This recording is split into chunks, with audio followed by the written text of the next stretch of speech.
السلام علیکم دوستو، امید کرتا ہوں آپ خیریت و عافیت سے ہوں گے۔ دوستو، امید بھی بڑی دیوانی چیز ہے۔ لمحوں میں ریگستانوں میں زیتون کے باغ لگا دیتی ہے۔ چھوٹا بن کے رہو تو بڑی بڑی رحمتیں ملیں گی، کیونکہ بڑا ہونے پر ماں بھی گود سے اتار دیتی ہے۔ جب انسان محدود خواہشوں اور ضرورتوں کا پابند ہوتا ہے تو اسے زیادہ جھوٹ بولنے کی ضرورت پیش نہیں آتی۔ اکثر اوقات سچ کڑوا نہیں ہوتا، سچ بولنے کا انداز کڑوا ہوتا ہے۔ اگر کوئی عورت آپ سے آپ کا مرد چرا لیتی ہے تو سب سے اچھا بدلہ یہ ہے کہ اسے ادھر ہی رہنے دے، کیونکہ اصلی مرد چوری نہیں ہوتے۔ ہر شخص اپنی محبوب کی انگلی پکڑ کر اسے اپنے ماضی کی سیر کرواتا ہے۔ ایک عورت اپنے شوہر کو سب سے بہترین تحفہ یہ دے سکتی ہے کہ وہ تمام نامحرم سے نکاح کرنے لگے، تاکہ شوہر کو بھی احساس ہوگا کہ اس کی بیوی اس سے محبت کرتی ہے اور نہیں چاہتی کہ اس کے علاوہ کوئی بھی اسے دیکھے۔ مرد اگر سچی محبت کر لے تو وہ نہ کسی غیر عورت کی طرف دیکھتا ہے اور نہ ہی کسی غیر مرد کی نظریں اپنی عزت پر پڑنے دیتا ہے۔ اگر آپ نے کسی کا کردار کا اندازہ لگانا ہو تو یہ دیکھو کہ وہ ہنستا کس بات پر ہے۔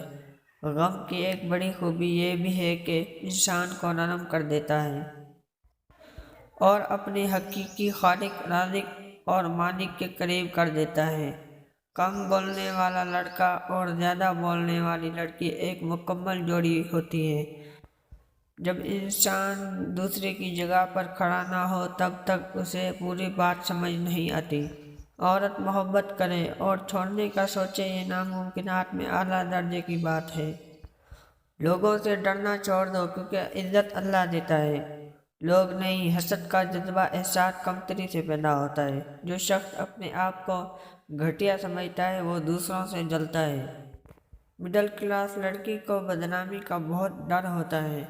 یہ عشق نہیں کرتی، یہ شوہر تلاش کرتی ہے۔ ہر مرد کی یہ آرزو ہوتی ہے کہ وہ عورت کو اس کی پٹری سے اتارے اور اپنے راستے پر لے کر چلے۔ پاکیزہ ترین محبت یہ ہے کہ تم کسی شخص سے محبت کرو یہ جانتے ہوئے کہ وہ تمہارا نہیں ہو سکتا، اور اسے خوش کی تمنا کرو۔ ایک زخم کو بھرنے کے لیے ضروری ہے کہ اسے خریدا نہ جائے۔ سیکھنے کی چیز عزت کرنا ہے اور کروانا ہے۔ محبت تو خود ہی ہو جاتی ہے۔ لوگ اندھیرے کے ڈر سے آپ کا ہاتھ ضرور پکڑیں گے، مگر روشنی دیکھتے ہی چھوڑ دیں گے۔ احساس کمتری میں مبتلا انسان ناکارہ ہو جاتا ہے۔ عورت اپنی عمر کی باری میں اس وقت جھوٹ بولنا شروع کر دیتی ہے جب اس کے چہرے سے اس کی اصل عمر نظر آنے لگتی ہے۔ جو کوئی عورت آپ کو نظر انداز کر رہی ہو تو اس کا یہ مطلب نہیں کہ وہ آپ سے نفرت کرتی ہے، اس کا مطلب ہے کہ اس کا دل دکھا ہے۔ افسوس، یہ وہ معاشرہ ہے جہاں گند اٹھانے والوں کو گندا سمجھتے ہیں۔ دعا ہے اللہ پاک ہم سب کو دین کی سمجھ عطا فرمائے اور دین پر چلنے کی توفیق عطا فرمائے۔